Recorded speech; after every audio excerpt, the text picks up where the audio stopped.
Well, here I am with another cup of coffee and another Foundation book. This guy right here could not be happier.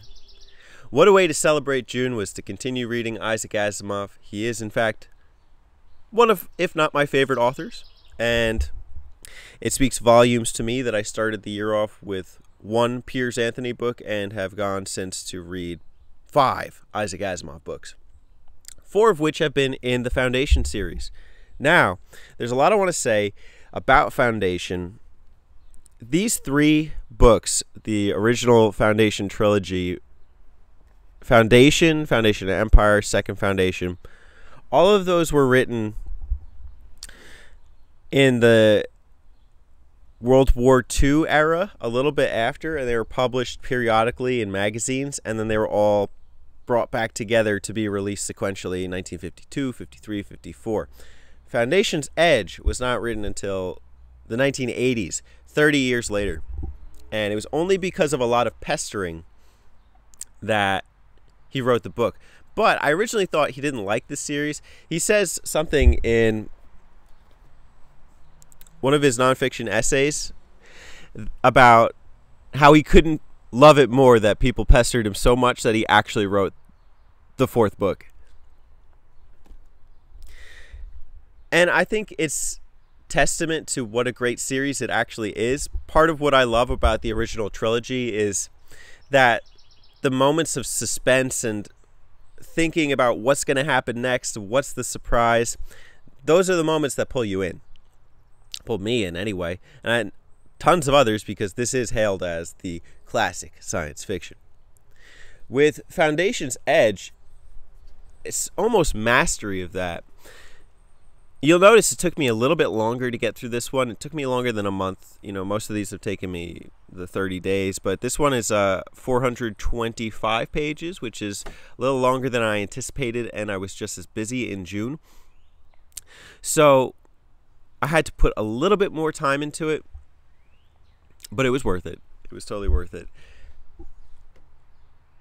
Foundation's Edge is written as though he was still writing from his original premise. And there's some brilliant incorporation of the history of the worlds that Isaac Asimov has created.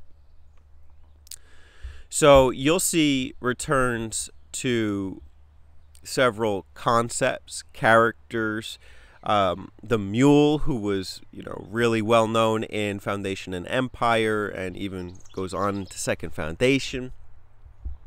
His character makes a return. There's also incorporation of some elements of Isaac Asimov's robot series, which I was iffy on at first, but I think it works.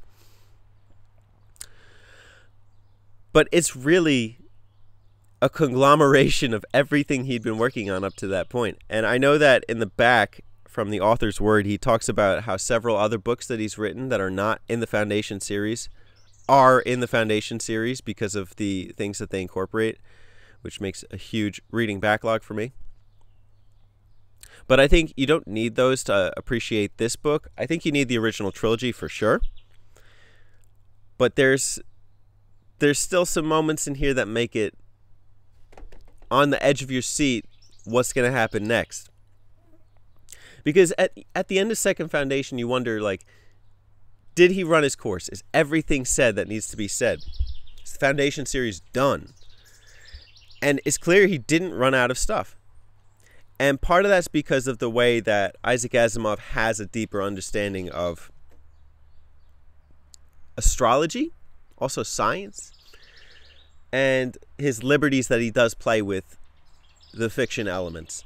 So in terms of the science, the main science that I saw is, of course, with the spaceships and everything and interstellar travel. But I also note that he has a firm understanding of what a galaxy is, and that everything that happens within the massive interstellar network that is Foundation takes place in, a central galaxy. And because he knows that, he's able to play with this idea of, what's known out there and what's not known. And this book deals with the unknown. It deals with the planets that even those who were so advanced mentally, they learned telepathy, don't know about this planet. And in many respects, this actually becomes what I consider the Rashomon of science fiction. And that's not a one-to-one analogy. I don't think it's perfect. I think, the premises are entirely different. Rashomon's about a court murder, and this is about finding the unknown planet. But the parallels are drawn for me in terms of the storytelling and how you see this from vantages of those who you know and those who you don't know. So you see it from the militaristic side of the original Foundation, you see it from the logical side of the second Foundation, and then you see it through the bystander, and then you see it through another perspective, which I don't care to talk about right here. There's a way that this book kind of keeps you on your edge of your seat, wondering who's going to do it, who's right, what's this planet that they don't know got to do with anything. And I'm being so careful not to spoil the planet, but I think the next book talk will show you.